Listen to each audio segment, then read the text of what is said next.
Put yourself in the shoes of that recruiter. You're starting to see all of this information. I can see Courtney's candidate overview box. I can see that she is in this location, but willing to work in these other locations. I can see her current job title. I can see how many years of experience she already says she has. I can see key skills that she's listed. She can do this, that, and the other, and these types of things. That's what helps that recruiter decide if they're going to spend the time to open your resume and take a look at it. Welcome to Security Cleared Jobs, Who's Hiring and How, the podcast for cleared professionals looking for new opportunities and career advice. Hey there, everybody. Welcome to Security Cleared Jobs, Who's Hiring and How. My name is Bob Wheeler, and we've got a very special episode today because we're going to be talking to job seekers about how to use job boards like ClearedJobs.Net to be really a useful tool in your job hunt. And we've got a special guest today. Courtney is with us. Courtney does a lot of work with ClearedJobs.Net, and she does a lot of work with job seekers at things like our job fairs. And so she's got a lot of information and a good take on it from the job seeker perspective. And I can talk about things from the recruiter perspective. And I think between the two of us, we're going to have a great conversation. Courtney, welcome to the podcast. Thank you much. I'm very excited to be here today, and I'm looking forward to covering some cool specific topics for job seekers, like researching and identifying opportunities, how recruiters do their searches on this job board, and understanding how your resume and your profile details can really help you get noticed or not. So let's dive in. Yeah, when you think about a job board, people know that it's great for applying for a job when you need a job right now, but you can do some stuff to get some good career intelligence. And some of the stuff we're going to talk about today can be really, really great for people like transitioning military. If you're going to be getting out of the service in the next year or something like that, early career professionals where your career is still moving and you're moving up the ladder. So you're looking at different things. And maybe somebody's going to have to do a career change or a career path change. There's a lot of good use for a job board out there besides just, I need a job tomorrow and I'm looking for a specific job posting. Right, Courtney? Absolutely. There's so much research that you can do using a job board. So I'm hoping, Bob, you can talk about how folks can really get started using that job board for that research. Yeah, we talk about something called gap analysis a lot, where you know yourself, you've got your resume, but you can use a lot of things like a job postings to identify the things that you don't have. You want to run some searches for different job postings and look for those keywords, the key phrases, the key certifications, those types of things. If they keep popping up in lots of different job descriptions, well, that tells you it's something that's needed across the industry. So if you don't have those things, it can kind of give you a clue as to where you want to start to spend your time to improve yourself. The mistake people make is they say, this is my skill set. I do this. So they run searches for jobs for that specific title in that specific area, maybe for that specific clearance, and they only get a few. If you do something like cybersecurity, or you do intelligence analyst, or if you do logistics or something like that, I would say search just for all of those types of jobs across the board, because you're going to get that industry knowledge no matter whether it's a job in San Diego or Kansas City or Augusta, Georgia. You know what I'm saying? Absolutely. And there's something else that you reminded me of as you were talking, and that is, a couple of keywords you might start with, but as you find position descriptions that really interest you, pay attention to the language that they're using and find some keywords from those to start populating your search with, and you're probably going to narrow it down even further that way. Absolutely. A site like ClearedJobs.Net, when there's, tens of thousands of jobs on there, so there's going to be lots of jobs in that same field, it's kind of like a spider web effect where you're starting to kind of branch yourself out and you're starting to use the power of that tool to get lots of those different job postings. Absolutely. And by the way, speaking of the power of the tool, know how to use these tools well. One of the things that you can do on this job board is create what's called a job alert. So that basically you're going to receive emails from new positions that match that search criteria. So once you've kind of gotten a sense of that search criteria, set up that job alert, and you can set it to give you emails daily, weekly, or monthly. And Bob, I think you have a few more things to add about job alerts. Yeah, the job alerts are great, especially when you think about somebody that's just trying to keep their finger on the pulse of the industry, or maybe you're that military person that's going to get out in a year. You don't have to set those for every day because you're going to get all those updates every day and it kind of can be overwhelming. But if you're just trying to keep your toe in the pool there a little bit, set them like for the weekly or the monthly. And then that way you can get a chance to just, the phrase I used to use was marinate in the industry. When you're trying to kill time, when you're trying to avoid being on social media on your phone, it's probably better just to scroll through some job descriptions that you're getting on that email alert. So you can just kind of start to see what people are asking for, what people are looking for. And pretty soon you're going to get a much better feel for where the industry's at. And then when you know those things, you're going to be able to position yourself better in the industry. And I love that idea of marinating. So whether you are marinating or you're really hot to get that next job and want to do that now, here's something to know about those job alerts. In order to get those job alerts, you actually have to have a profile, an account and a profile with ClearedJobs.Net. Then you can set up that job search. So I want to talk about some of the important account details that you need to include in your profile. Once you've created that account on ClearedJobs.Net, that's when you can upload the resume and then create that profile. And this is a two-part process. People get so focused on that resume, they often forget that the profile is important too. You can use that profile to really paint that complete picture of your skills and your talents. And here's the real key to this profile and why it is important. Employers can search and find you once you have that profile. So, Bob, can you fill that out a little bit more for us? Yeah, absolutely. We talk to recruiters all the time, and they're using sites like ClearedJobs.Net to find the resumes that they're looking for. But they don't see your resume right away. They see like a candidate overview box that's going to have some basic information before they're going to decide to open up a resume. And so when you complete that profile with all of your stuff that says things like your key skills and your location and things like that, that is so huge.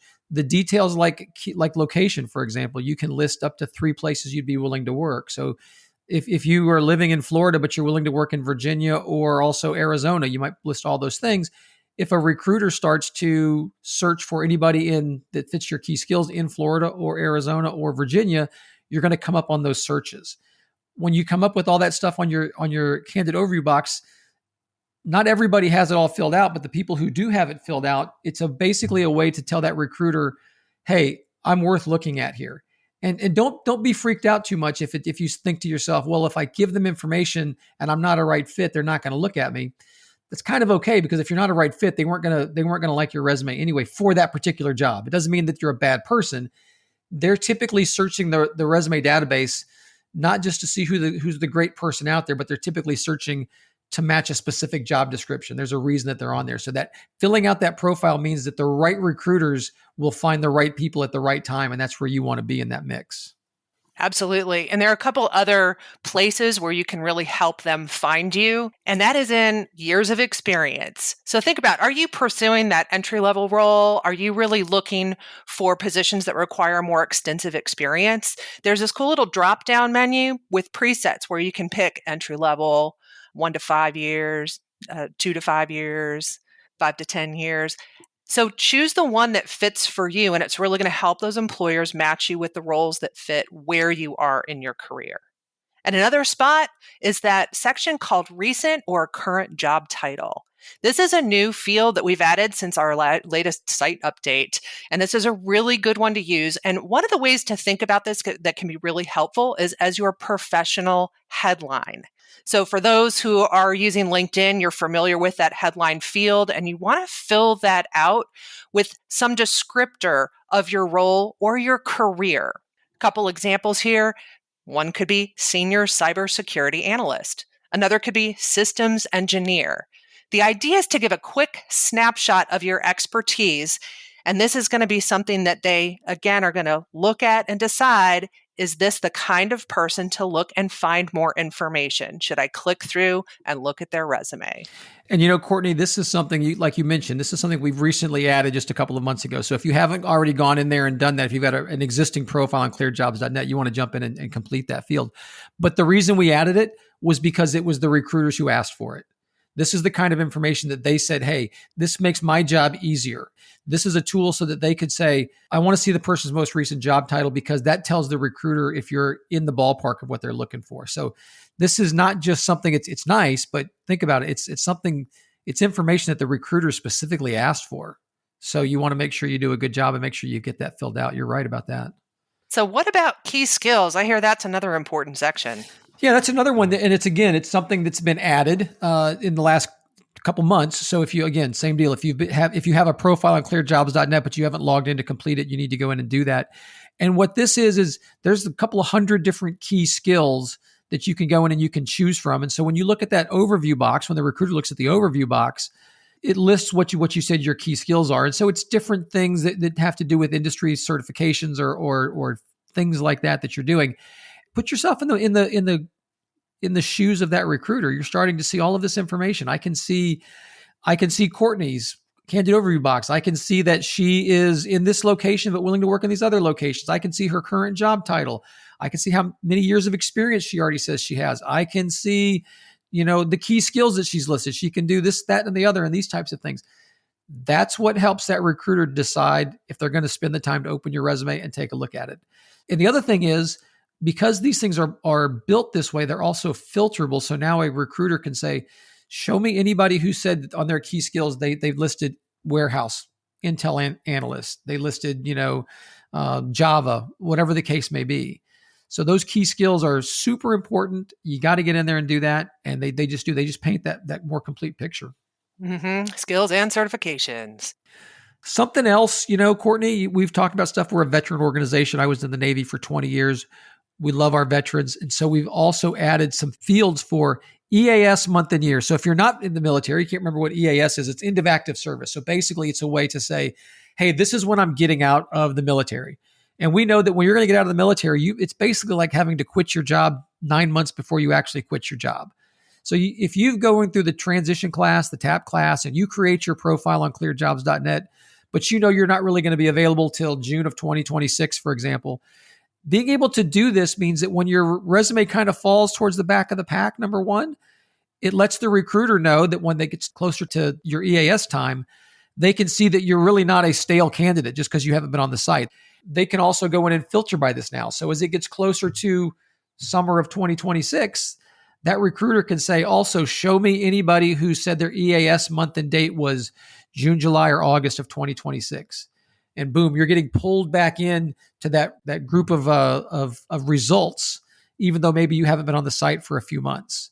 This is one of those things, Courtney, that the job seekers and the recruiters were asking for. So we were really happy to bring this out there because it's a great benefit for both the job seeker and the recruiter. What a great addition. And Bob, we've just covered a heck of a lot of information about profiles and a lot of details. And I also want to make sure we talk a little bit about resumes and make sure that the job seekers know a couple key things about resumes. Now, we talked about that profile and how those recruiters, once they see in that profile information that you might be a good fit for a position, they're going to click through and view your resume. Now, you might already have your resume written, or maybe you're a job seeker that is still looking to fill that out. Regardless, either as you're writing it or go back and review it, think like a recruiter. Put that hat on as you review your resume, because you want to think about what keywords are those recruiters searching for. Go back into the position descriptions you're interested in. Weave those keywords into your resume. And think back to that research and gap analysis we talked about before and bring that into how you are building out that resume. Now, a lot of times you're hearing things like a traditional resume should be about 1 to 2 pages. We have an opportunity here in the job board where you can actually do more than one resume and tailor them. Can you talk a little bit about how to tailor your resume for a specific job? Yeah, absolutely, Courtney. And you're right that there's a big push to keep your resumes typically rather short. But on a job board, number one, because like you said, you could have more than one, but you can also have them a little bit longer right now because this is not an application for a specific position, although it might be for a specific skill set or specific field. So what I would say is if you do lots of things, maybe you have management, you have like a management type resume and a line worker type resume. Maybe you've done one of those things where you've done a lot of training. And so you've got a trainer resume versus a technical resume. You're probably better off putting maybe 2 or 3. I've seen as many as 4, but it's not uncommon to see people with 2. Certainly you see some 3s, but to have more than one resume on there that kind of groups all those things. So it still captures all the stuff that you've done, and it's pointing out all those things, but it's keeping it in that same field. If you're diverse, and again, military people, you know what I'm talking about. You've been passed around from assignment to assignment to assignment. You've done so many different things. Also, maybe you're somebody who's thinking about making a career switch. So maybe you've been going in one direction, but you've got an entry level resume, for one field, but you've got more of a mid-level resume for something else. If it makes sense to have more than one resume, 100% do that. Put more than one resume up there because they can be found by the recruiters. Speaking of getting found by recruiters with that resume, one of the key things to do with that is to name your resume.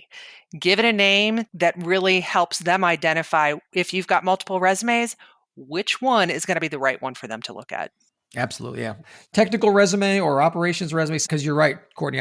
I've seen from the recruiter side where it's basically just says, Bob resume 1, Bob resume 2. It makes it really easy for them to accidentally get the wrong resume and pull it down, and the next thing you know, they go, oh, this isn't what we were looking for. That's because they grabbed the wrong resume, possibly.